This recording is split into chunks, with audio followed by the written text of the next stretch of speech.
Yisrael. We give all honor and praise unto Almighty Yahweh and unto His Son, Yahshua HaMashiach. We do total Yah. We give great honor to that most precious name as we thank Yah for our lives, our health and strength, as well as for all that Almighty Yah has done for us as His people.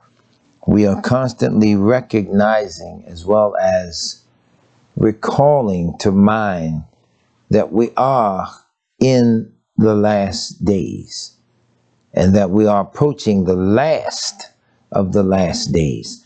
That very statement should get the attention of all of us. And the reason it should get the attention of all of us is because we're in a late stage now wherein some of the things that our fathers and mothers and their fathers and mothers in the days of old have gone through and gained a semblance of experience and a level of knowledge wherein they were able to pass these things down unto us, generation after generation. However, we are now in an extremely sad, lonely, and dangerous age in which so many things in the word of Yahweh are beginning to really come to pass and unfold, that probably one of the more appalling things to see is that everyone today is an expert in the things that are taking place in the word of Yahweh. And as a result of that supposed expertise, when we read the word of Yahweh, we are able to see that people know everything, so much so that nobody knows anything. I talked with a woman earlier today. A statement she made to me was really shocking and appalling. She was talking about the vaccination process, and she said to me, "Yeah, Brother Johnson, I know you're going to be mad at me." And before she could even finish the sentence, I said, "No, I'm not." And I meant that because people think a lot of times because they make decisions based upon economic fright or financial desperation that because you have taught them, you're going to get angry with them. No, people of the world are going to do what they have to do, just as the children of Yahweh are going to do what they have to do. And we're going to really have to batten down the hatches and stop talking so much as a people. I get on us as Yisrael all the time because we just talk too much, but we don't have any real action or semblance behind that. And as Shabbat's message and as part 2 tonight we'll pick up on, if we look closely, we'll see that Yahweh has sent us into captivity and has embarrassed us because of our sins, our transgressions, and our hypocrisy. So the dear woman says to me, "I know you're going to be mad at me, but I took that jab. I prayed about it, and I had just a few days left before I would lose my job or what have you." She says, "And the Lord spoke to me and said, girl, go ahead and get that jab." Anybody know me? No, I immediately, out of my mouth, not thinking, but it did come out. I said, "He said it just like that?" And I really wanted to know, is that what you say you heard? Because see, everybody, y'all were talking to everybody. This and that's all everybody do. People always talking, and the Spirit told me, and if the Ruach of Abba Yah is really talking to any of us, even through the voice of His Son, Yahshua HaMashiach, one thing we can know for certain, He's not going to speak to us in a manner that causes us to do anything that will jeopardize ourselves, destroy ourselves, or do anything that is contrary to what is written in the Word. So we have to know that. With all of the evidence that is available concerning coronavirus, the vaccine, and all the different things that are happening now, Yisrael had better learn how to pray. And in the process of learning how to pray, we're going to really have to learn how to live.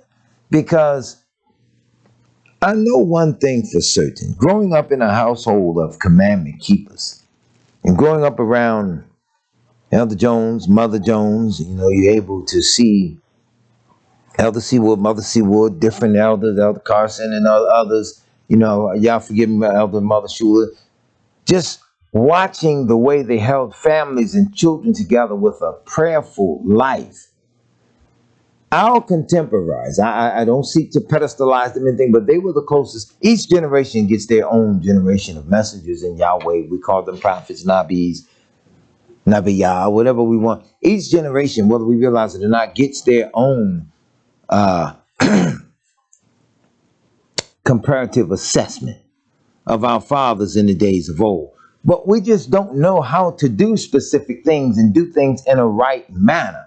And a lot of time we think that the Spirit of the Almighty is using us. When Yahweh uses us, he's not going to use you in a way that adds more of a convoluted position in your life where you're now used by his Ruach or his Spirit, and yet your decision making becomes all the more poorer, weaker, or more evil. He's not going to do that. We then have to be therefore ready so that we are on point with all the things in Yahweh that we should as a people be understanding. Sometimes we don't exercise the proper levels of common sense as Yisrael. And you really do have to stop and sit and sometimes talk to his child who will stare him in the face, who will listen to his words carefully, but will not do them.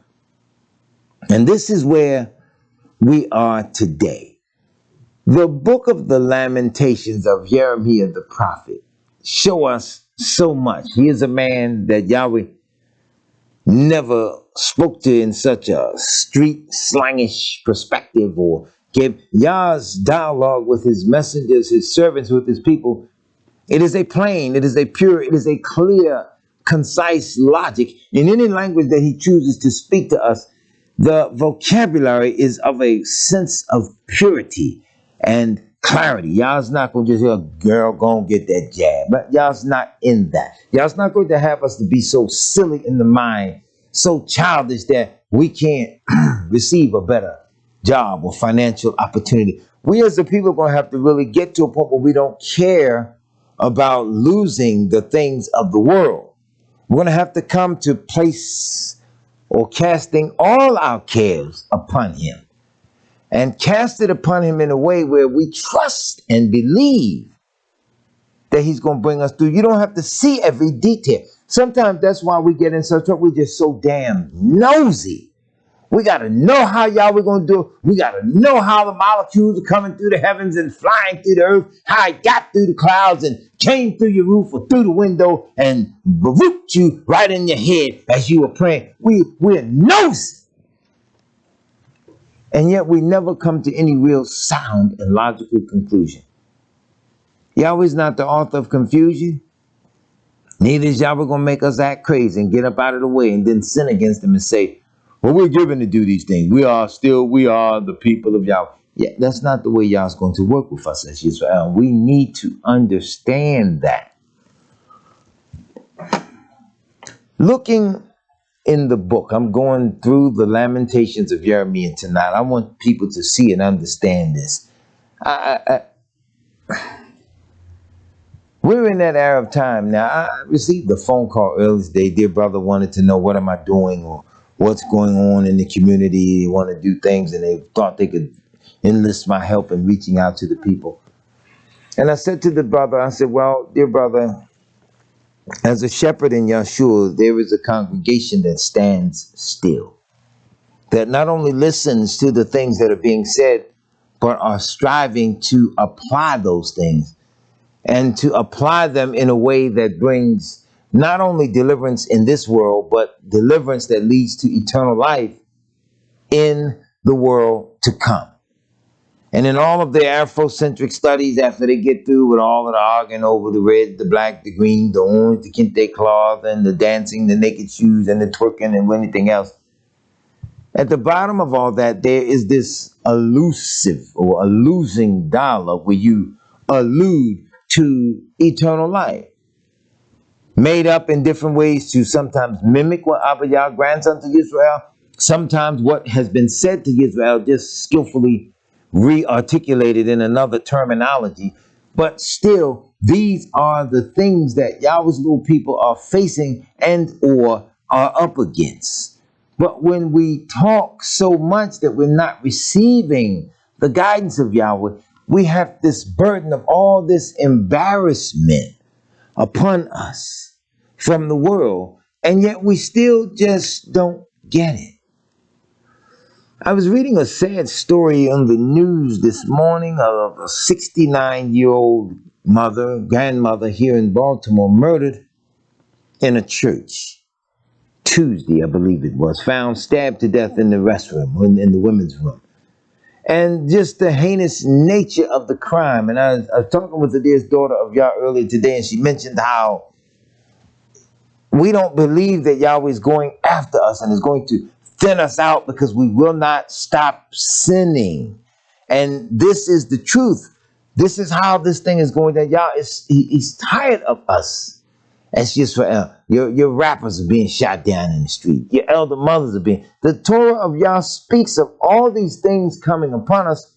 And now the governor here is a black crime or black on black crime. The governor here in Maryland, now you want to put up $100,000 reward to catch the killers. And I can understand all that. I can relate to that. I feel the family's pain and everything else.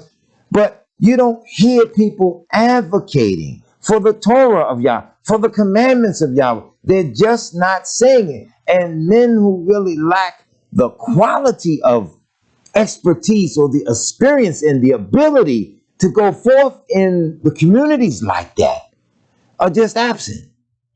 And that's what the dear brother was asking me earlier today is, what are you doing? And I'm trying to get him to understand the days of community activism, the neighborhood block watch, the block captain and all that, and the organizing and the lectures, to bring in the speaker and make $10,000 a night. Those days are over. Those days are gone. There is such pressure on life now. As Yahweh is bringing this world to a close, there is the pressure to survive. There is the pressure to eat. That has always been a pressure, but the window of opportunity to do those things is now closing ever so tighter. Even in fact now, Bruno Mars described something, and let's go to the foolishness of the R&B world. I know people don't know what this means.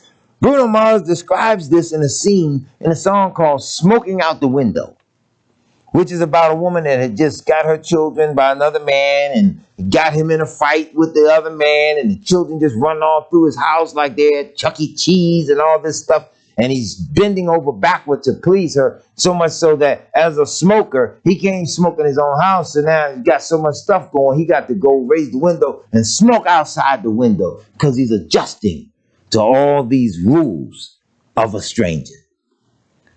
Well, that's the condition that we as Yisrael are now in, because we are under such strenuous pressure from having transgressed the Torah of Yahweh, that now that we say we're seeking Yahweh, we're going from transgression to transgression, from mistake to mistake, from sin to sin, from violence to violence, from cursing to cursing, from punch to punch, fist to fist, slap to slap. We're going through all of it while saying we are Yahweh's people.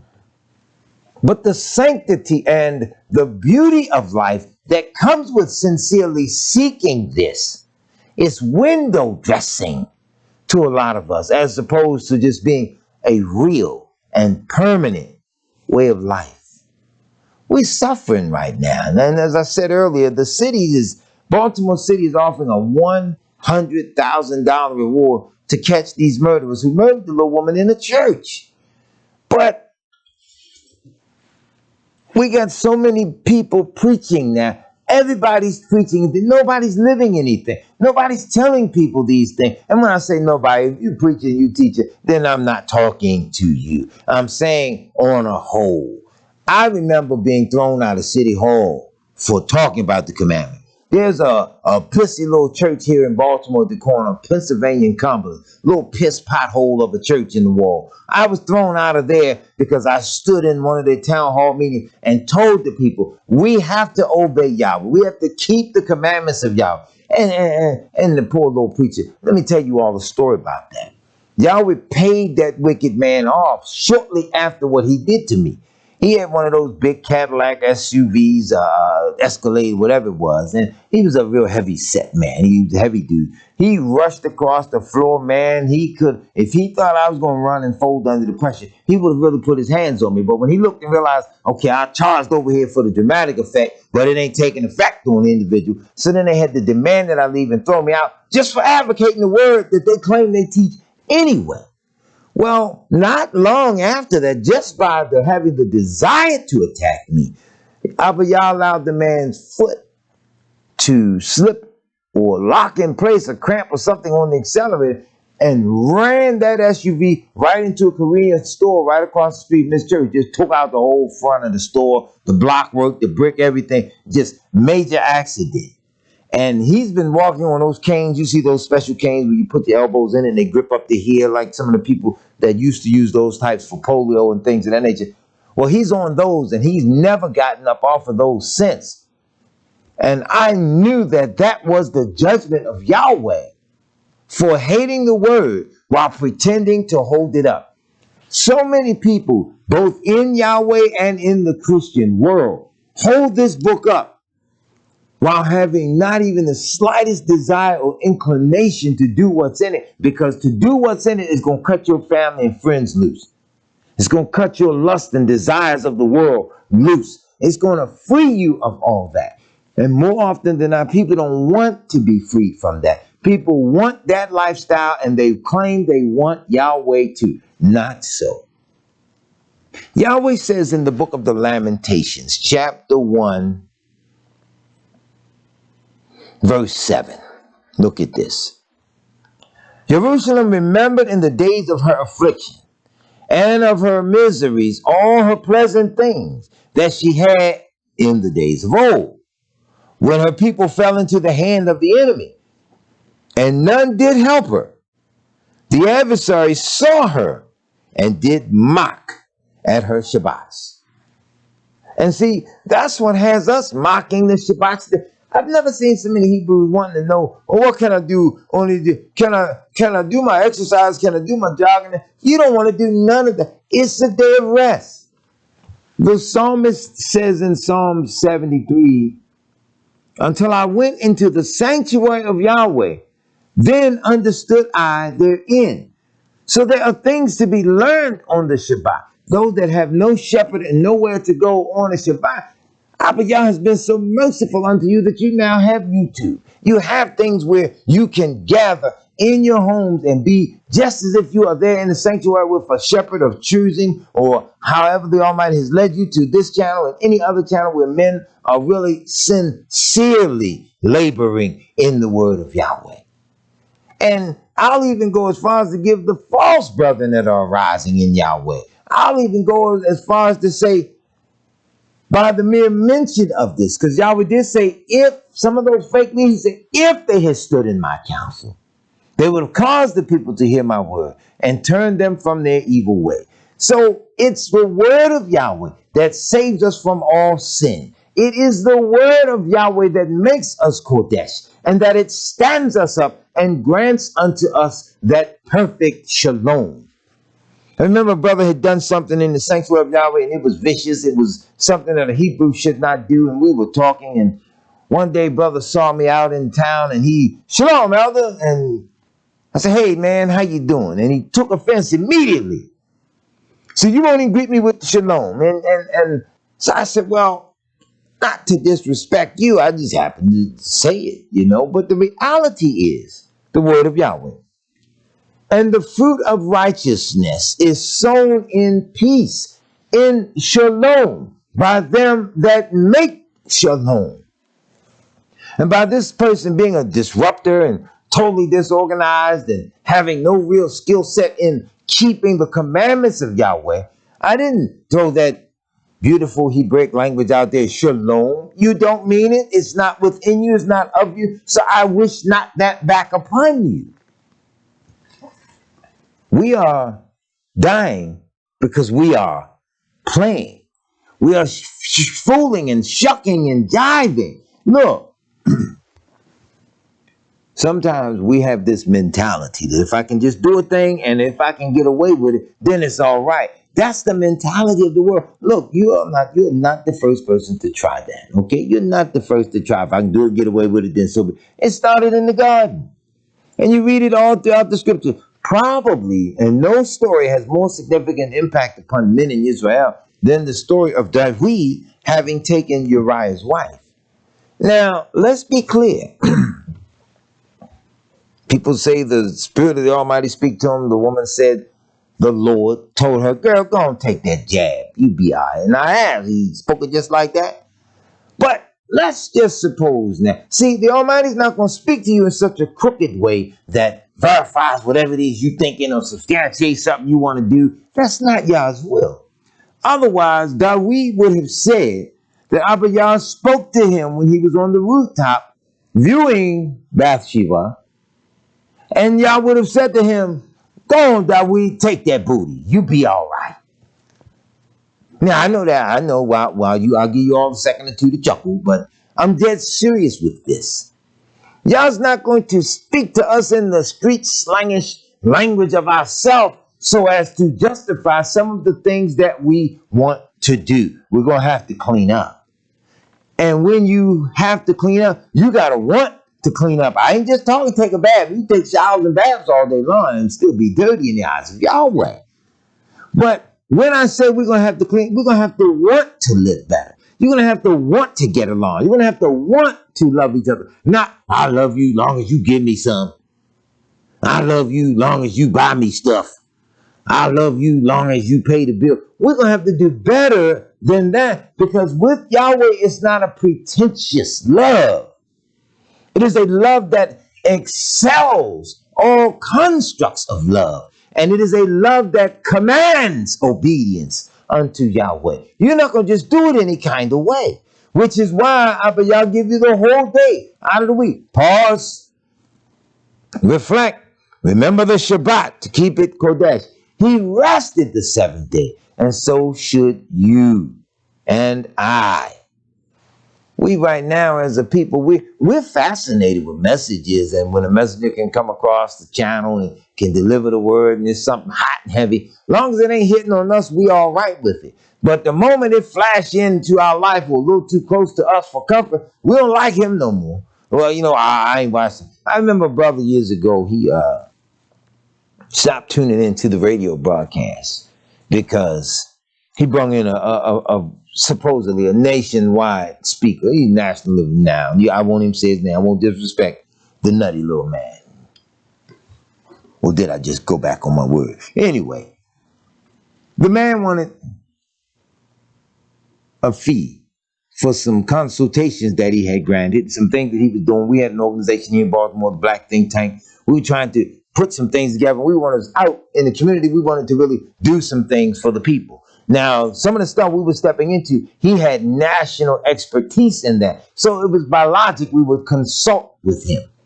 But he wanted this grand fee. And we never talked with him direct. The other brother talked to him direct and would lay us, second party, the price. He wants this, he wants that, he wants this, he wants that. And we had raised the money to make a donation to the brother that he would help out with his expertise in the way we did. And all we asked was, when does he want his money? Somehow, some way, the brother took the phone, he went outside, he started talking to the man or what have you, and said something. We were going to pay him. Our question was, when does he need his money? By the time he brings the phone back in, the man's mad with us. He's upset, he's raging, he's really going at me. Here we had raised the money and we're going to pay him. But for some reason now he's cutting us off. And the brother got mad at me and told the people, I ain't listening to him no more. I'm punishing him. I don't know how not listening to me was hurting me, as if that one little person sitting out there not listening to me was the one that broke the dial on the radio and caused me to be thrown off the air now because I got one less listener. So these are the childish things that we do. So I rebuked that brother. I rebuked him with the word of Yahweh with every ounce of power within me to let him know that Yahweh don't rule in those simple-minded men. Scripture says, as for my people, children are their oppressors and women rule over them. The men have become, as the scripture says in another place, weak like unto women. That's not a disrespect to a woman as the weaker vessel. Yahweh made her that way. It's when the men function like her as opposed to like themselves in Yahweh, that the problem really magnifies, because now the sister may very well love him, but he's acting like a child. So if she has any children, now she has one more child that she didn't even adopt or give birth to, but she got to tend to him nonetheless. Men have to learn how to turn to Yahweh and be sincere. Brothers, I'm telling you, inside of the next few years, y'all's going to bust this thing down to a point and a degree unlike anything we've ever seen. I was looking at something a few weeks ago. I think I may have mentioned it in passing. And dear brother on the channel sent me a message earlier in the week about a potential tsunami, a mountainous region in the world that if by chance this thing breaks off and slides into the water, such a big piece of it with its so-called fault line will create a massive tidal wave, excuse me, and send that water across, is that the Atlantic Ocean, and flood the coastal seaboard or the eastern seaboard of the coastal cities of America. And as brother sent me that clip and I looked at it, I recalled an article. I've already set a date in my head, Yahweh willing. These heathens have their pagan holiday coming up next week. People will have their time off, what have you. I'm going to take that time. I'm going to go through my library, because just as I caught the devil's children announcing 20 years in advance about coronavirus and when it would be released, when it would strike, how it would affect us. Now, I've taught that. I've read that. I don't have to revisit that. I also remember that article when they said rising polar ice caps, volcanic activities, and all these other things would emerge in such a way that it would cause massive tsunamis or infloodings to flood the coastal cities of America. And in reading that and looking at it, I had a little free time today. I was tracing almost every article that I could find on it. I'm looking at the Lampala region off there, which is about 700 miles off the coast of West Africa. I want y'all to hear this. Roughly 700 miles off the coast of West Africa is a little island that was pretty much newly created. It's newly created because of some volcanic activity out there, and the molten lava just rushing up through the earth and melting like that, melting rocks and causing it to pour out, thereby creating that little land mass. And that little land mass, having a fault line of its own running through it, could break off at any given time. Now, I remember this article so well, and I'm going to search my office and find that article. But them saying that and declaring that so far in advance should teach us as Yahweh people, whatever's ruling the world is definitely not human. It's in touch with something of a higher level of power and authority over man to just be able to call it like that without being a prophet. You can only be a perpetrator. And see, by us thinking that these people would not do that, they do not have an agenda or do not have a plan to do that, we are sadly mistaken, so busy trying to believe in them. That's why the Lord will speak to us and say, go get that jab. You'll be all right. It's not in your forehead. It's not in your right hand. So you'll be all right. And that's how we justify ourselves. Now, Yahweh told Yisrael he would bring her to the dust of the earth. He would embarrass her and cut her down. Jerusalem has grievously sinned. Therefore is she removed. All that honored her despise her, because they have seen her nakedness. Yea, she sigheth and turneth backward.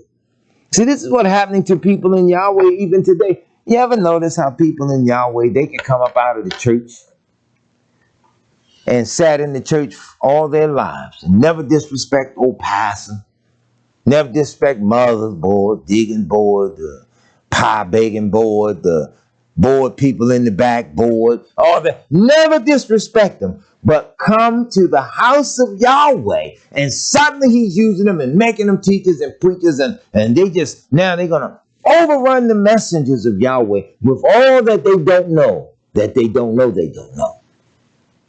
And we out here suffering and dying.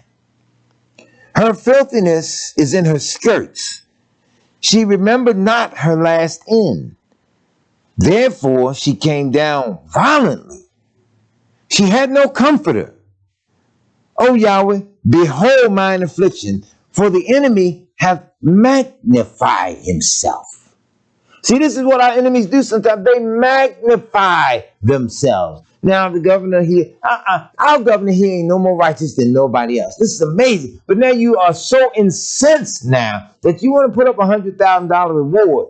You all could have put up that same type of reward when they killed Detective Sean Suter. You all could have put up that same type of reward when they murdered Corinne Gaines and shot her 5-year-old son. You all could have put up that same type of reward when they killed Amar Avery. But these are things that are not happening. So instead, we got to look at old hypocrite Rickenbacker, or what's his little name, the little fake crybaby? Kyle Rittenhouse. I call him Rickenbacker, popcorn or whatever he is. Don't even make no difference to me. We can all look up at that, and them white folk gonna get sympathetic. They want that boy off. And we want y'all to get off on y'all. We are sick of the way you rule the world. So we have transgressed against Yahweh, and we don't see that. You all see it, and you won't even say nothing and say, well, hey, you do realize you are the sons and daughters of the prophets, and that you should live a little better than you live it. No, you all would rather put up money and have rewards put out to catch us, and the killer should be caught. There's no doubt in my mind about it. Yahweh knows who did it. You ain't getting away. Yahweh knows. But we want to pay money for things like that because we want to selectively determine which lives have a value and which lives don't have a value. And see, they get that junk from us. Because we as messengers in Yahweh, people today, they don't honor little men of the priesthood. They run all over them if they can. You somebody like me where you just say, look, we going by the book here. You ain't coming here running over Yahweh's house. You ain't changing no rules. Don't come making no damn suggestions. We ain't got no suggestion box. We got a suggestion box in the neighborhood, though. It's out front. It's called a trash can.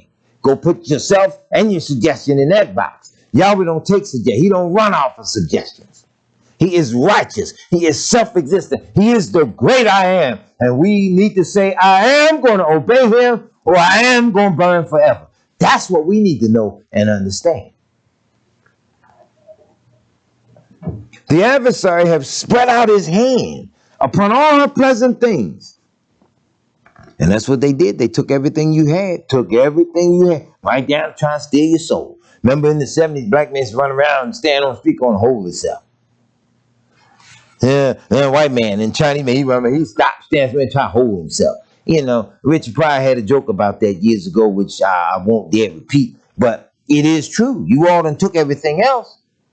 So now, here, the adversary has spread out his hand upon all your pleasant things. For she hath seen that the heathen entered into her sanctuary, whom thou didst command that they should not enter into thy congregation. Yahweh made a command that they were not supposed to enter in. That's the law. You could be taught. But that place was Kodesh, and it was Kodesh in such a way that you wasn't coming with your filthy, foul self, with your racism and all this other stuff. We got to bust this stuff up by clinging to the truth of Yahweh. We were talking earlier, and it is true that a lot of times, as far as broadcasting, a lot of times this is just something for people to do. Sit down, look at something here. L. Johnson, he say something funny. Sometimes he don't even mean to be funny. He say something that's funny. He had me cracking up. Ain't a damn thing funny. Then there are times where they say, yeah, he putting that out there. He banging off on the truth. He doing this, he doing that. But when they say that but, they taking the whole conversation in the opposite direction. And this is why Yahweh got on Yisrael about the way that they conduct themselves, because we really don't think none of this was supposed to happen to us. Neither do we think we should suffer. And as a result, we get frustrated when we do not understand the timeline as to how Yahweh going to bring it all to an end. I'm so tired of people always thinking that they so smart, condemning the truth. I was looking at a social media. A woman put a post on her page. I'm thinking to myself, dear sister, you do well, just keep quiet. You don't believe in much of anything. So her post said, I don't know what the hell is going on. Kill your own son in order to save the world, but you wouldn't kill the devil and save the world. See, we don't read, we don't study, we don't know things. That's why we get so flustered and so frustrated with the end time, because we think the white man's supposed to just get it because of all he done. Yeah, he is going to get it because of all he done, but we're going to get it too. And it is better to serve Almighty Yahweh and suffer in this lifetime than to suffer with our enemies, relax and rejoice in this lifetime, and then burn forever in the world to come. You don't want that. And you got to let people know. I'm going to say it again. A lot of these folks that rule this planet, they know who you are. And they won't even give you no words of comfort or encouragement and tell you, hey, man, look, you all are the sons of the prophets. You know, you need to do a little better than you do. I never forget my youngest son. He was cutting up in public schools back in the day. So I punished him. I call say he still got paid, but I punished him. I come bring him out there and work construction with me. You got there in labor. You keep your mind. You got there with me from 7 to 3:30. So it'll keep your mind off all that old foolishness and stuff. So he met this little white man. They was retiling the bathroom in the school. So they had him in there with them laboring for this little man while he putting up the tile. Little man start talking to him about the law and the commandments and all this stuff. And my son knew, and he was shocked that a little white man was talking about the Hebrews and black people and who you are and all this. My son had interrupted his working and brought him out to me to the section where I was working and introduced us. And the man said, he said, Dad, this man say we the Hebrew Israelite. My son knew that, but he introduced because in other words, that's to bring me up to speed real quick. So here's a man that knows who we are. So when I turned and started talking to the man and greeted the man, he was just as kind as you could be. You could feel, you could sense, you could discern his spirit that he meant nobody any harm. He just was so elated that he learned that among black people are the original sons and daughters of the prophets. And he could not get up off that point. He was elated to meet a Hebrew, wanted to shake my hand and almost didn't want to give it back. You ever shake somebody's hand, they shake your hand so long, they just keep holding your hand, and you kind of feel a little uncomfortable. You got to snatch your hand back. You know, can I have that back? Well, anyway, he just was so overwhelmed with that. And he asked about the Shabbat and different things and well worship and all that. A lot of times people want too much information when you first start talking to them. But anyway, he was elated to at least know it. We today, we know it. We're elated to know it, but we are not delighted to do it. We just want to be it. And give me, what's the word I'm looking for? Give me accolades for being a Hebrew. Give me credit for being a Hebrew, even if I ain't obeying. That's our motto nowadays. Y'all ain't going for it, brothers. He ain't going for it. You're going to have to put that work in. And putting that work in is obeying Almighty Yahweh with all your mind, with all your heart, and with all your soul. This is not a game. I don't know why people all the time just are so elated to just be reading the scriptures, thinking they know something, then thinking they're going to run off and tell somebody else. Yahweh, those he sends, he qualifies them. He ain't just sending you out now just to go talking just for sake of saying something, and then you really don't know nothing when the time comes. Showing up, you skirt the issue. We're going to have to do better. And right now, this is why we're suffering this embarrassment on a global scale. So much is happening to us that we still just don't see. Again, the prophet said, Yahweh, thou hast stricken them, are not thine eyes upon the truth? You have stricken them, but they have not grieved. Some of this stuff just ain't bothering us. We don't even care anymore. We adjust to every little thing. I don't care what it is. We learn to adjust to it in order to just get over and keep on going. Somewhere along the way, you have to turn around and come on back to Yahshua. This is the only way. But again, this is just Wednesday night Torah study, and for a lot of people, man, this is just something to do. Just hear Al Johnson rant and rave. I love y'all as little people, and there are times where you just stop and you pray for one another because you really do want to see us obtain salvation. Sometimes the kindest of things that we have to do, especially towards one another, is going to be seen by the world. But before it's seen by the world, keep in mind, Yahweh sees it. I needed 2 batteries for a little remote control key entry into your vehicle. So I stopped at a Walgreens this past first day, this Sunday. And as I was parking in the space, here's this little European American woman. She getting out her car, and I'm getting out of the truck, and she got her little spandex on. She just switching and trying to see if somebody's looking at her. So we would have walked to the store in the same pace just about. But I stopped I turned around, went back to my vehicle. Didn't even need nothing. Had locked it, just unlocked it, opened the door, went in there and just wasted time for a couple of seconds because my thought process was, no, you go ahead because I don't want you thinking I'm looking at you or after you or tracing you or anything. So I went back to the vehicle. I waited a few minutes. Then I go in. As I'm going into the Walgreens, there's this elderly black brother coming out, kind of puts in the mind of Bill Withers with the exception that he had salt and pepper gray hair, had possibly had a stroke or something of the kind, but he was walking with a cane. 2 doors going in, first door, the outer door, interior door. So as I grab on the outer door to go in, there's this same little woman who's now holding the door for the elderly brother to come out. And I heard it. Being even falsely polite, she opened the door for him and obviously didn't care that he was elderly and moving slow, slightly disabled. He could not just jump through the door because you hold the door open like he at the club, shake it, baby. So she says, come on, in a very nasty and demeaning tone. So I looked at her. Now this is where I'm looking at you now. So as he's coming out the door, he steps to his right to get his balance and steady himself. So by then, I'm standing there, and I said to the elderly gentleman, it's all right, take your time. I said, because I ain't going to come in till you come out. I'm going to stand right here and hold this door for you. So now she's ashamed.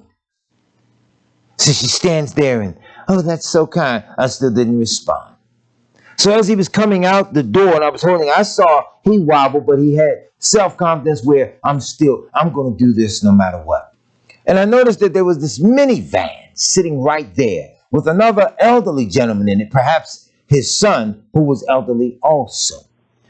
So as I watched the elder man struggle a little bit to get to God, says, this where you going? You going here to this vehicle? And I immediately got in front of him and I opened that door and I let him grab my arm and walk as he got in that van. And I shut that door and both of them just kept thanking me. It's nothing great that I did. It's what we should do for one another in any way. When we labor in the word, we're holding the door for you. When we preach and teach, we're showing love and kindness, all these things. But when I shut the door for him, and they both smiled and waved at me, I turned around and proceeded into the Walgreens. The batteries are right there where the little section is. And I went right there. And there was this elderly white woman behind the counter. And when you get up on her, you can see that she too was mildly afflicted with something, some kind of maybe cerebral palsy or something. And she said, sir, come here, please. Please come here. And as I turn and I look, she's wiping tears from her face. She says to me, I knew you were a child of God. She didn't say Yahweh. I knew it when you walked down that aisle because you came from that car and you wouldn't even walk behind that woman. I knew you were an upright man. But what you did, son, made me cry. I said, what do you mean? She says, can I give you something? And she gave me a little card. She says, we need more people in the world like you. I said, no, we need more people in the world like Yahshua. She was so outdone that I said, Yahshua. But she gave me this card. Said, I just want to give you this for your act of kindness, for your love, your humility, your honor for us who are growing old and can't run like we used to. I took the card. I talked with her for a few minutes. Now, when I refused to open the card in her face because I didn't know what it was in it. I said, I ain't gonna do that here because chances are, I gotta admit this, you all, and I hope you all don't mind. But in reality, I guess you could say I'm a sucker for humanity. I love people. People can get on your nerves, what have you, of all colors and nationalities, what have you. But if you set stuff straight sometimes, you don't allow things to go too far, you'll find that people of all nationalities can be genuine when they put their nonsense aside and just stand up like Yahweh really commands us to do. So when I got back to the car and I looked at the card, the little card said, great people are not always recognized for their greatness because they do great things all the time.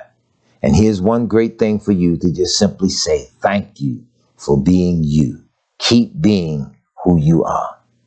And the card had little discount, what do you call those little coupons and discount things in it like that. And I looked at it, and I had told her, I said, well, I ain't gonna open this here in front of you, because if it is what I think it is, you be standing there crying, I'm standing there crying, and I ain't gonna go through this here in public, you know. We chuckled a little bit. I paid for the batteries and I left. But more than anything was the sadness that I felt in my heart to watch the elderly gentleman just walk, having probably worked all his life, all the days of his life, to grow old, to grow ill, yet to be bereaved of Yah, to recover, and yet meet a man who 40 or 50 years ago would have never thought that a day would come when you need someone to hold the door for you. And I bring all that up to simply say, I pray that if Abba Yah allows me to get that old, that he surround me with nothing but people that are just that kind, that would love me and cherish me and would help me when I look like I'm stumbling along the way. And this is why for a lot of the elder mothers and fathers on our channel, sometimes in the midst of their pain, their sorrow, and their sicknesses, remember to pray for one another. Elder mothers and fathers, you grab that 88th Psalm in the midst of your trials and tribulations, and you pray those things that are in it, and ask Abba Yah to forsake you not as you grow old and feeble. I'm gonna tell you right now, you wanna dig me in my gut, you disrespect the elderly. I tell you that one doesn't set too well with me. And I knew a man like that. He didn't play that. You didn't disrespect the elderly and children around him. The children thing is now shifted a little bit. These little things out here now, they born with guns, knives, and teeth. So they come out disrespectful. They don't play. But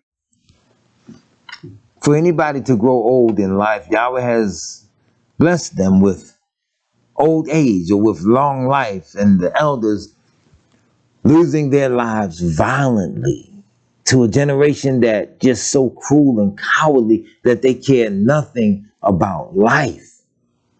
How do we as the men in Yisrael even address it? How do all those brothers that now want to preach and teach, how do we address those men in the prison system? How do we address the ones that commit crimes that are never caught, but yet we cross their path because it's your nephew, it's your cousin, or even your sons and your daughter? How do we address things like that if we don't start in the home and start teaching Yahweh's people, your own babies? You can see some shocking and appalling things in the world, but we don't love Yahweh like we say we do. Listen to this. The messenger says, Yahweh have trodden underfoot all my mighty men in the midst of me. He have called an assembly against me to crush my young men. Yahweh have trodden the virgin, the daughter of Yahudah, as in a winepress. Yisrael is counted as the daughter of Yahudah. Again, there's that fatherly love for a daughter. Man, here's the funniest thing. I had my wife's vehicle the other day, and we were at the job site, and a little dust got on it. And the brothers, you know how men tease one another. The brother would tease me and say, yeah, you know what, I know you better clean her car. You better get that thing clean before you take it home. Do this, that, and that. And they took the water hose, and we had those big hoses, almost a little smaller than the standard fire hoses. It's some pressure on it. And he put that thing on there. He cleaned that car and wiped it down and had it ready. He said, yeah, you take that back to her, let her know. Now, next time she cook on lasagna, send some my way. So we laughed, what have you. But he had it so beautiful. He had it so clean. I got home. I was telling my daughter about it. I said, yeah, the brother on the job, he said that, you know, he and my wife had sent stuff before to when we came back from Tabernacles, and they enjoyed things like that, the kindness of that. And she said, I'm gonna have to come over there and get my car washed. Yeah, come on by there. We got the hose out, we'll wash yours down too. So we all chuckled about it. But when my daughter came up, he did that again today. And he said, man, I just love you, man, your family, man. I know what y'all stand for. You taught me so much about, well, he says God, then he put Yahweh in there. And he says, you taught me so much that I learned how to pray, and it has really brought a relief to my life, man. That's why it's no problem to do things for you.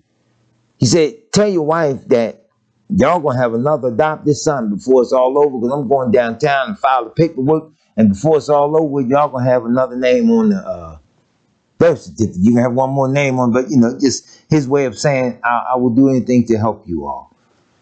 But I thought on many of those days, up on that scaffold, 30 and 40 feet in the air sometimes, talking to young men about the word of Yahweh and how to clean up your lives and how to live a little better, and how Yahweh will really move for us. We keep failing as Yisrael because we think Yahweh's supposed to move instantaneously, overnight, and everything just be blessing, blessing, blessing. And more often than not, when we talk about blessing or the Baruch of Almighty Yah, really, most people are talking about money, nice home, and a good car.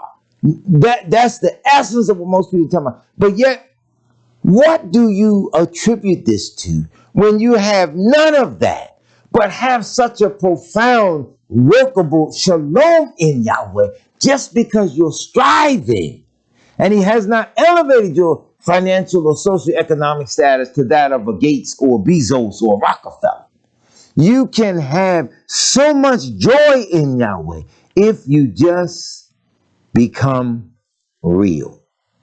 Don't go to Yahweh thinking now I serve him now and all my problems and troubles supposed to stop overnight. That's not the way it works. In fact, truth be told, your trials and tribulations may very well increase.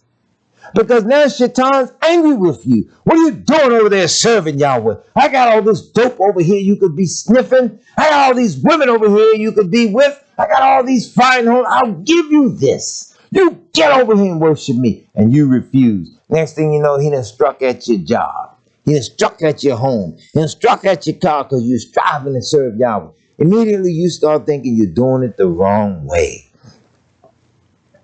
Yisrael, Yahweh has the best way of divesting all of your assets in this sinful world. Yahweh has a way of pulling out all of your investment in this world. I ain't talking your stock market investment. I mean your stock in the club, your stock in gambling, the horses or the racetrack, your stock in being a womanizer or a manizer, whatever the case. Yahweh can bust your investment in that down and give you a small dividend for just simply seeking to serve him.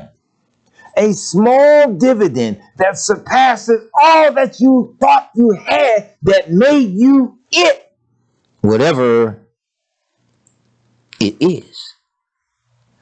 And more often than not, we don't want that. We don't really want Yahweh to just make us real and strong in him despite the circumstances. Look at Job. Job held his integrity in Yahweh because Yahweh was all he knew. Therefore, he could not flinch. Do you all realize that you have to pray that Abba Yahweh and Yahshua become all that you know in order to stand like that? See, a lot of times that's why we faint in the day of adversity, not just because our strength is weak, but also because we have not drawn closer to Almighty Yahweh. We just try to ignore the rules and claim that we're abiding by. But the reality is a lot of times we ain't even close. Not fault finding, not condemning, not rebuking, just saying a lot of times we are not even close.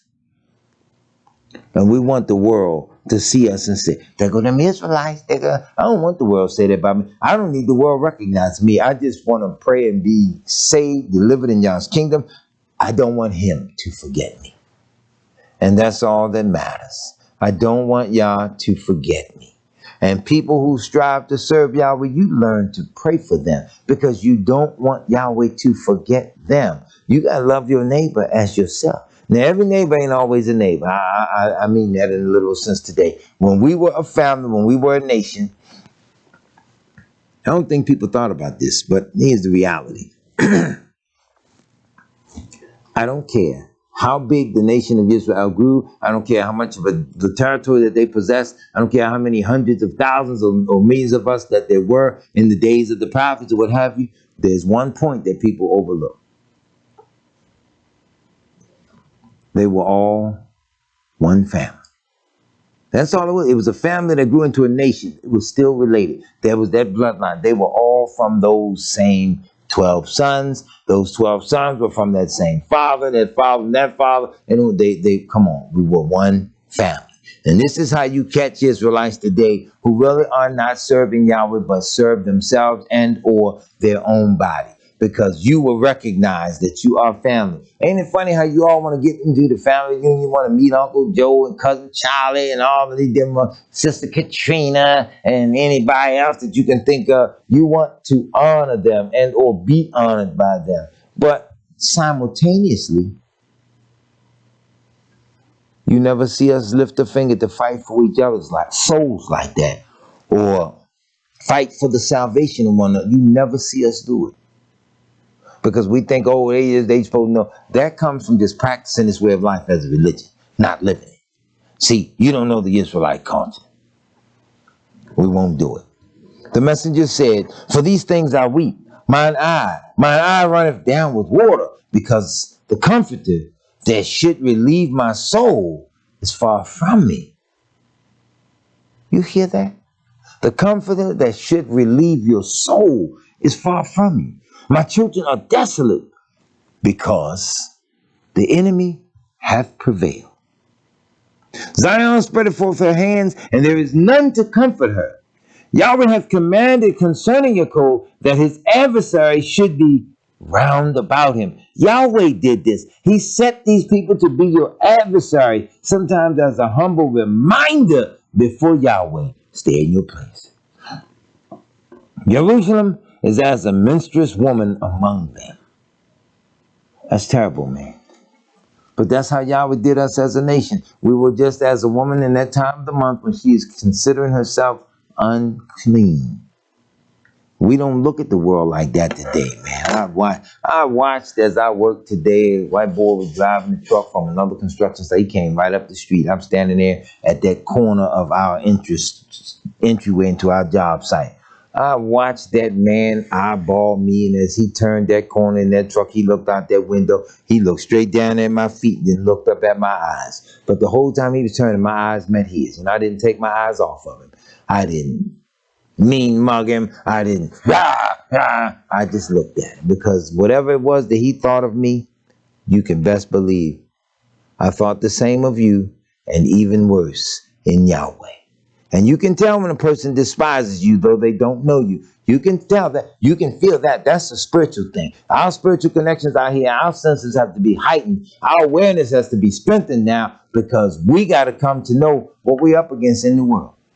No sooner than he turned the corner and went on with the truck, here come another truck driven by another white American male. Came right up the street, said, good morning, hollered out the window and spoke. A few seconds later, go right up the street. Here comes somebody begging for some money. We had a little dust blowing on the job. I had the blood dust on my face. I said to the poor man, I don't have any money today to spare. Why don't you give me 20? I knew he didn't need it. I said, why don't you give me 20? I'll give me. And he looked at me and said, yeah, you look like you need it too. And we all laughed. We talked about, yeah, look at your face. You got that dust all over you. And I did look like a little, I guess they would say a dusty, dirty homeless person at the time. So I cleaned and washed my face. But as he was going up the street, I hollered, hey, come back. I really do need that. Just messing with him. Having a sense of humor in dealing with my brethren. And I'm going to make a point. We are so mean-spirited to one another. We don't even have a decency of a smile, a kindness, a courtesy. And the world is looking at this. We have been embarrassed by Yahweh. We have been scattered throughout the face of the earth. All the nations of the earth look at us. And they know.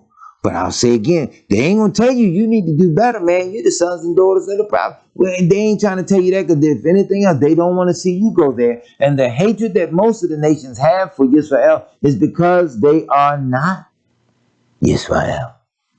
You're going to have to understand that one. Racism is far deeper than just your skin color. Racism is about Yahweh. Let me pause on that point. Sit back and give y'all a moment to think about it.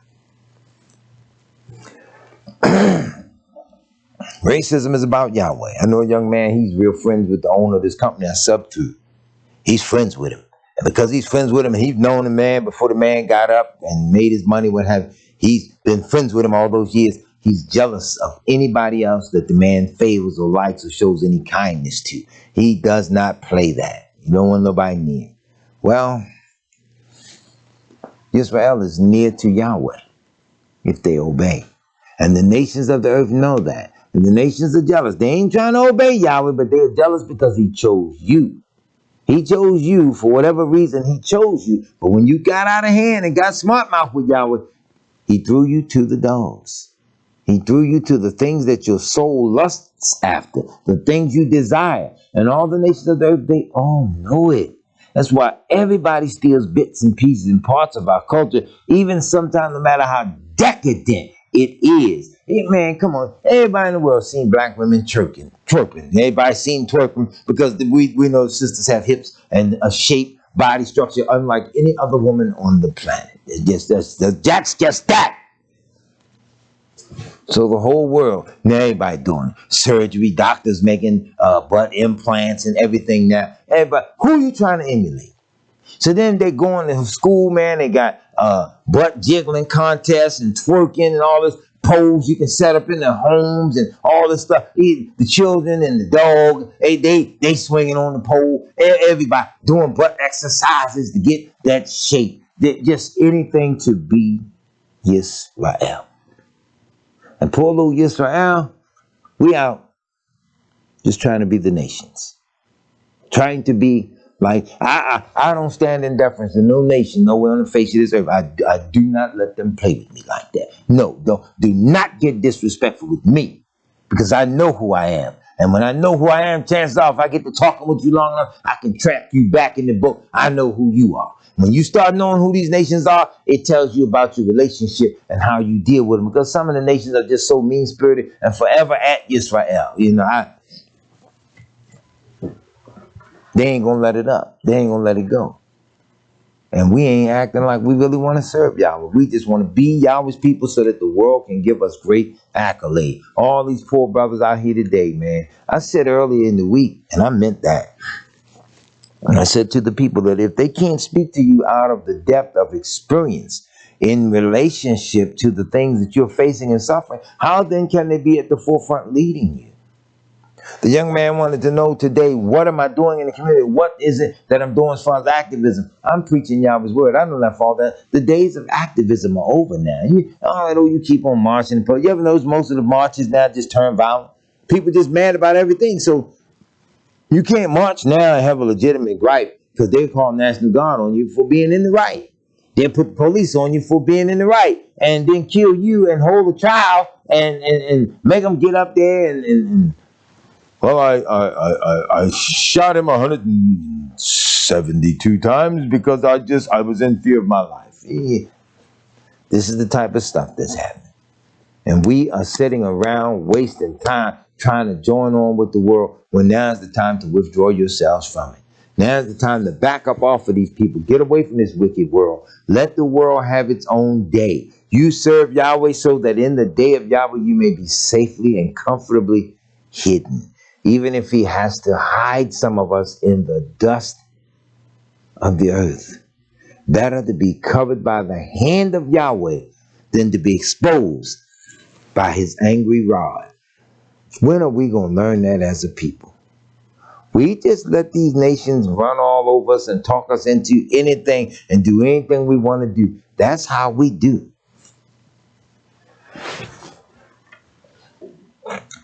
Daniel 9:11. I want you to pay attention to what Daniel says here, because a lot of times people really don't pay attention to what the prophets were saying and their writings. Man, people ain't paying attention to stuff like that. Most of the time people just bluffing. Some of they reading the scriptures and they want this, they want that. No, they don't. Daniel 9:11. Listen to what Daniel said. Yeah, all Israel has transgressed thy law, even by departing, that they might not obey thy voice. For this cause the curse is poured upon us, and the oath that is written in the law of Moshe, the servant of Yahweh, because we have sinned against him.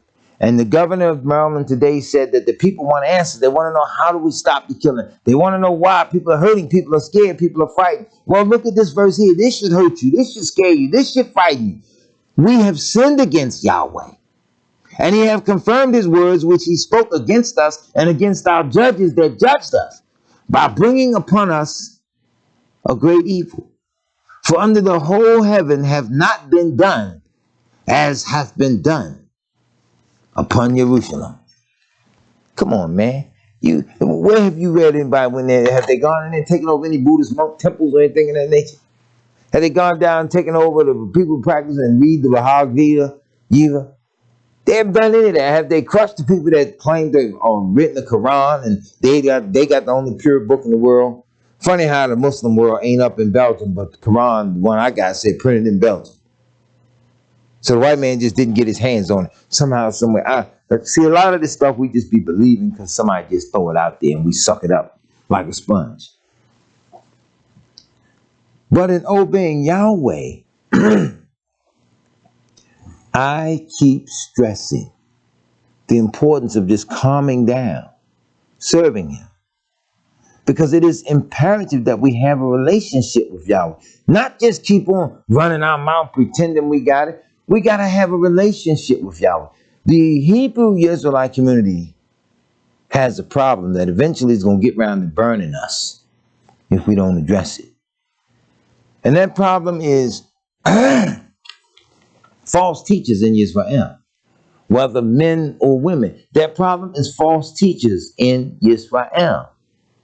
And we won't address these things because, see, everybody just want to be seen talking. Damn near everybody you run into want to tell somebody. So it's the yo-yo effect. Remember I told y'all about you give yo-yo to a 5-year-old child, he can fiddle with it all day. Then you come back, take it from him, and do all the tricks, walk the dog, and rock the baby, and all this other stupid stuff. And the little child said, let me show you how to do it. This is people that want to teach, and Yahweh didn't call them, but yet they read a little something. They may even own a Bible or two. You know, I know a brother, he was saying that to people. Yeah, I don't really teach out of this Torah too often. I'm like, what? You ain't, where you going at teaching anywhere to anybody? But you just trying to pretend to be a messenger of Yahweh and pretending to really want the word to go forward. Any of us that really want the word of Yahweh to go forward, we start with ourselves. Because it's the way in which we live that the world is going to see. They're going to see your light. You ain't got to be skipping nowhere. I'm telling you all, it ain't in the clothes. Isaiah the prophet, in the end, Yahweh allowed him to become so impoverished that his clothes waxed old upon his vessel. He didn't just take his clothes off and walk around naked barefoot. His stuff became rags after so long. You know how it is. You can have that favorite shirt, wash it over and over again. After a while, some of the fabric tear, like right in the sleeves or something, or up in the shirt area where the buttons meet or what have you. It just starts to tear. Well, imagine having nothing to a point and to give you wear your clothes till they just wax old on you and fall off you, so that it does become literally that you walk naked and barefoot by the space of 3.5 years. See, people don't understand that. That man wasn't trying to be seen. That man was serving Yahweh. And we as Yisrael got to learn, stop trying to be seen. Let me just serve him. Let me pour my whole heart into Yahweh.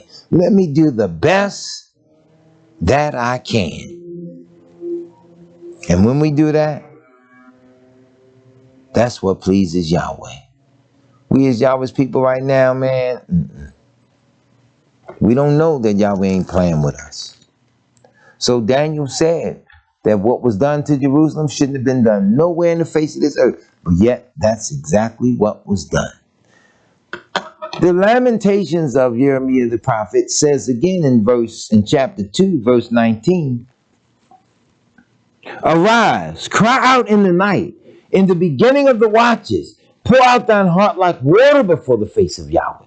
Lift up thy hands toward him for the life of thy young children that faint for hunger in the top of every street.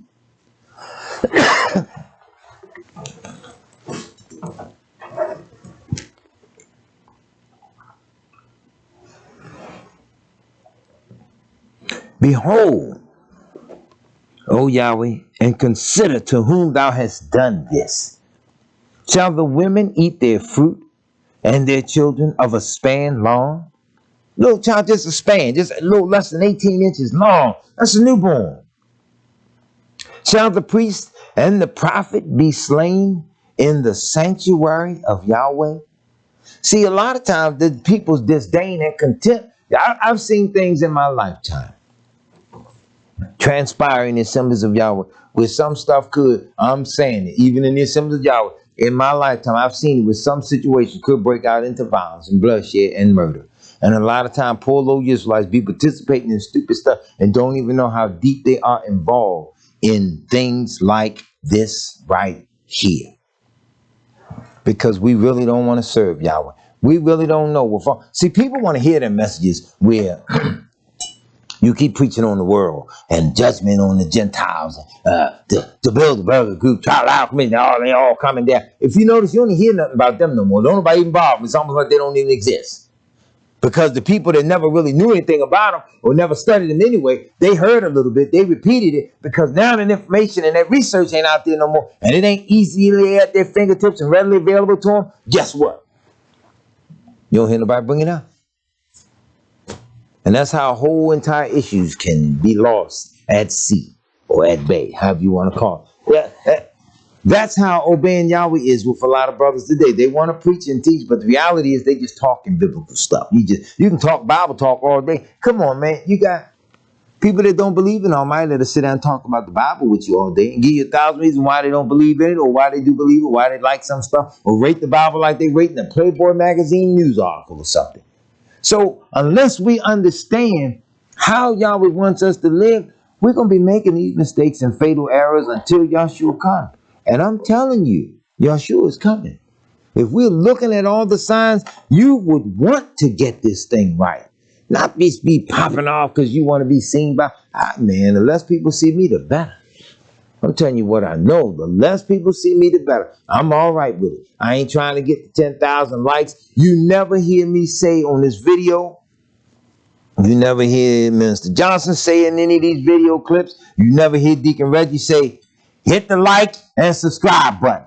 Join our channel, subscribe. We don't ask nobody to subscribe or do anything. A person will subscribe or they won't. A lot of times you get just as upright answers from a non-subscriber or somebody just come across it as you will a subscriber. Sometimes you get just as nasty of a comment from a subscriber as you will somebody that's just learning or just hearing it. So none of that means anything. We just want to simply help spread the word, the message of Yahweh. And a lot of times, these things like this can't happen. I've seen in my lifetime when the feast days of Yahweh roll around, sometimes the people in the assembly with the most mouth are the ones that get the feast days messed up, or get in trouble, can't fully keep the feast day. You fasting on a great feast day, or you ain't eating, or all your males supposed to come. You show, but the children ain't there, especially the males. He said all the males. These are the types of things that's happening. You on the phone arguing with the wife. Now your whole feast day is so upset. Now you got to go back home because you need to finish this argument. Couldn't get your last word in because she hung up on you. These are the types of things that we are living every day as just like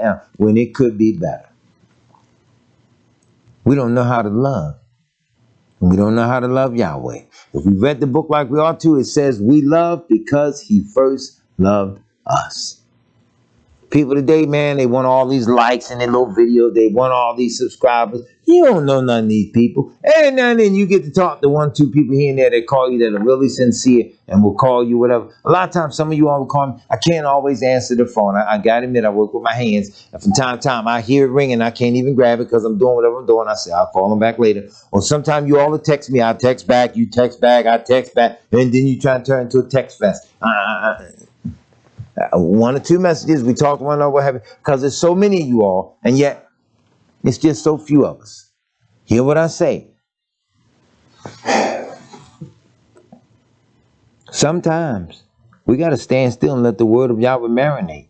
People, we're not going to let y'all do us like they did the apostles. You know, they came out to them expecting to hear something new all the time. What new thing they going to say? Well, you know, and we ain't trying to put out 1 billion videos and all this stuff. We put that word out here at the Assembly of Yahweh 3 times a week.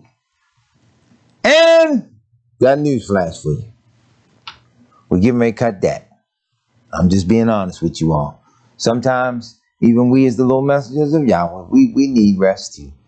Deacon and the minister, they come here, they sit with me, run that camera and everything in support. We don't even have a little congregation come out. It was just the 3 of us here, just long enough to run Wednesday night Torah studies. When we were down ill, we were reading your letters, your emails and different things. You all were waiting. You couldn't wait for the Wednesday night Torah study to get back in place.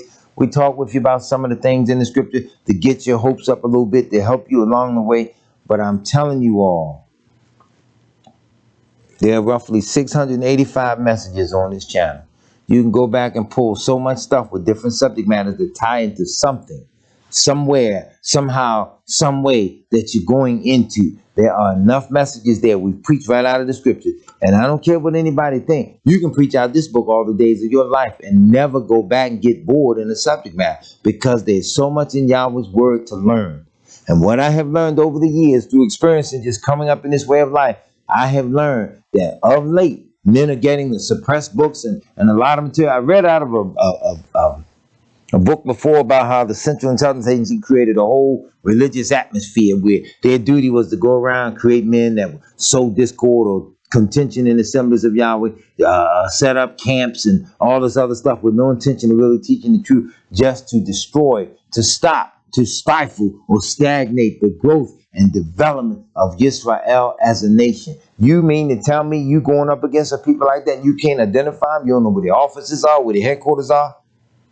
These assemblies of Yahweh have been so infiltrated, they'll send 2 and 3 spies at a time into a sanctuary, and none of the spies know that the other one is a spy. So everybody there that they dealing with, 2 or 3 at a time, is a spy, spying on a spy, spying on another spy, with information or instruction from another spy. I've seen it in my lifetime. And this is how so many Israelites have been so thrown off track. Remember the young brother, he called himself the comforter. How are you the comforter? Didn't know the law well enough to even obey it, but yet the comforter. Rolls Royces, $200,000, stays in hotels and different things. You got that kind of money to burn through from Yahweh's people, and you can't help Yahweh's people. It don't take all that to live, man. I'm telling y'all right now, there's this funny thing some white people do. This is the funniest thing. They'll have some good, high-paying jobs. They'll work a job, live somewhere in the dirtiest section of town. Not too dirty. They ain't going so far. They'll live in their dirty section of town and be millionaires, and nobody never know it. But now, here's how it go. They'll be millionaires, and nobody will know. And yet they'll give money and different stuff away, what have you, man, and be just as quiet and low-key and don't brag about it and just do it. We, on the other hand, get that stuff, man. We got to get the new car. We got to get the flashy clothes. Got to be the Hebrew wrapped up, all in white, flaunting your wealth. And you go, I don't want to flaunt no wealth in this lifetime. I want to flaunt the righteousness of Almighty Yahweh. That somebody may look at and see, now that's how we supposed to live. That's how I want to live. I'm telling you all, Yahweh has embarrassed us. He has put us out here before the nations, before all the world, and we still have not overcome. Says, the young men and the old lie on the ground in the streets. My virgins and my young men are fallen by the sword. Thou hast slain them in the day of thine anger. Thou hast killed and not pitied. You mean we still see this going on and we still don't catch on? We still trying to make it be something that it ain't? We got children that play video games, then jump up, go outside and act just like the video game. Ain't no getting up from that. Ain't no reset from that. You get killed, you are killed. Young brothers dying, getting shot down in a hail of bullets because of over some old rap lyrics and all this other stupid stuff. And men go to jail 35, 40 years and come out like little boys trying to recapture their glory days instead of humbling yourself, feeling sorry for that stupidity that we have conducted ourselves in and won't repent. And even some of you all, you out there got the audacity to be hating me.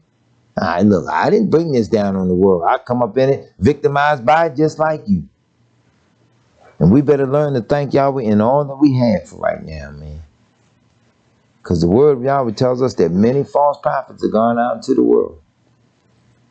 So I say to you all, yeah, sometimes old boy get a little tired. I press on too. But I'm human just like you. I'm striving just like you. Know for certain I got the same aches and pains you got. I got the same ups and downs. All the different things that you all have, I have it too. I don't mean any of you any harm, but I'm not going to play with you when it comes to the word of Yahweh. I don't have the right to baby you and pet you up in your sin to cause you to get burned. My duty is to cry loud, to spare not, to lift up my voice like the shofar of Yahweh is done, to show us our sins and our transgressions and teach it to us. Most of our brothers preaching today, my prayer that Almighty Yahweh shame them, fill their faces with shame and disgrace because they lack the experience of salvation in Yisrael. It's going to take more than just talking. It's going to take more than just woofing and running our mouths and claiming we got it. Come on. Some of them you start too late. Ain't no way in the world you can start. You running out preaching Yahweh's word there. You didn't start it all late. Didn't even come up in it as a child. Didn't learn what a child should learn. But yet now you want to go tell somebody how to live their life. And all they got to do is walk into your filthy home and see how your wives and your children live. And they look up and say, this ain't no man of Yahweh. We don't have to put on no airs. You have to live it. Congregation here, they done been to my house. They come out, what you see is what you get. You don't see nothing fancy, no gold frame, plated pictures and all that stuff hanging on the wall. I don't live that way. I live a plain and simple life like you, as Yahweh's people. And if there's anything I can do to help Yahweh's people, that's my #1 goal and objective. You really want to help. Because in the very deeds and actions of your own sins, you want to be able to say that Yahweh, our Elohim, is a very present help in time of trouble. Because that he truly is. And that's why you want to do right. You don't want to just play no game of pretending to be a Hebrew. You want to just live right. And the easiest way to live right is just real simple. Just calm down. Okay? Just calm down. You're not going to die if you don't serve Yahweh the right way. You know, what I mean by that is, if you serve Yahweh the way you ought to serve Yahweh, not the way you thinking you should do it the way Yahweh says do it, you're not going to die doing it his way, okay? You're not going to die like that. Now, I'm not saying you're not going to die. We're all going to die one day. But I'm saying he's not going to let you die having done it his right way, done it the way he say do it, and there be no benefits behind it. There is benefits to it, you all. And the benefits of Yahweh's word is stronger than that old Vicks vapor rub. I'll tell you that right now. Yahweh's blessings, you feel those, you smell those, it gets you up. It'll let you know Yahweh is real.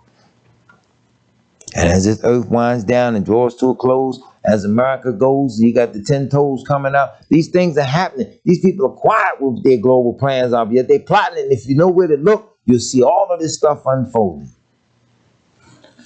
But you also better be watching among yourself. You'll see men unfolding that never lifted their finger day in their lives to help Israel, but now they want to be out in the front, telling Yahweh's poor little people what to do and how to do it, and misleading them.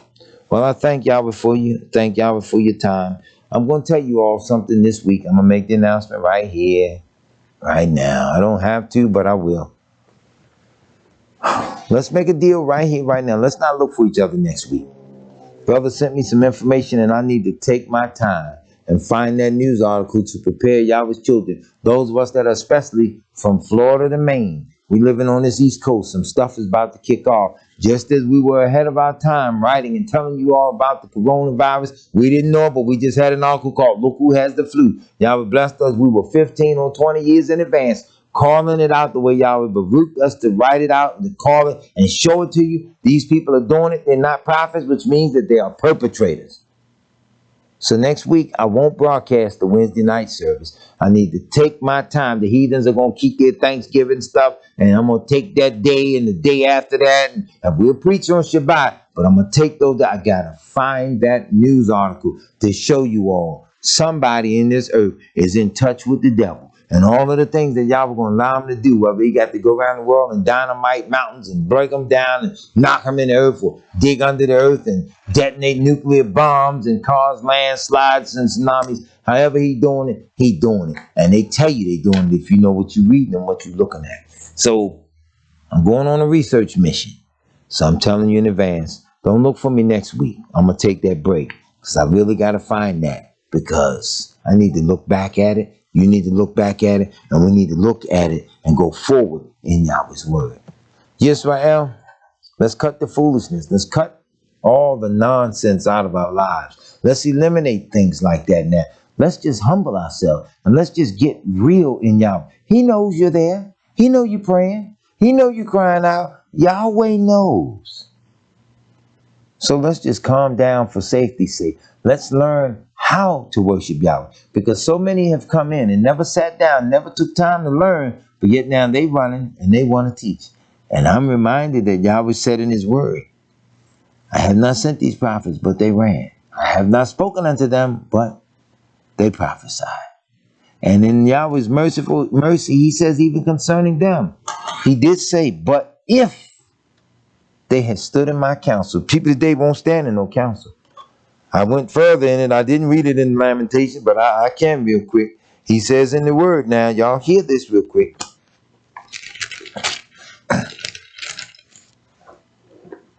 The princes were hanged up by their hand.